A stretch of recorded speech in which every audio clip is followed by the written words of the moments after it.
பலத்த பாதுகாப்புல எந்திரன் 2 படப்பிடிப்பு. எந்திரன் 2 படப்பிடிப்பு ஆரம்பிக்கிறதுக்கு முன்னாடி இயக்குனர் சங்கர் ஒரு விஷயத்துல தெளிவா இருந்தாராம். எந்திரன் 2 படப்பிடிப்பு பத்தின எந்த ஒரு புகைப்படமும் வெளியாக கூடாதுன்றத உறுதியா சொன்னாராம். கபாலி படத்தோட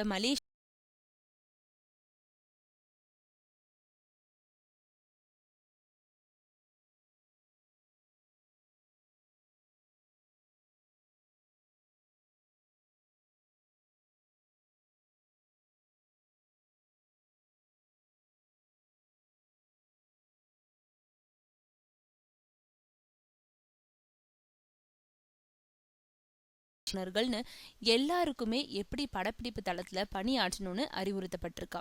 படக்குழுவினர் அல்லாத விருந்தினர்களோ படத்துக்கு சம்பந்தம் இல்லாதவங்களோ அந்த எல்லைக்குள்ள நுழையவே முடியாதுன்னு சொல்றாங்க.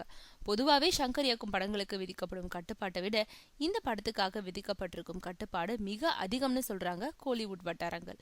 சங்கர் அனுமதி இல்லாம படம் பத்தின ஒரு துரும்பும் வெளிவராதுன்னு சொல்றாங்க.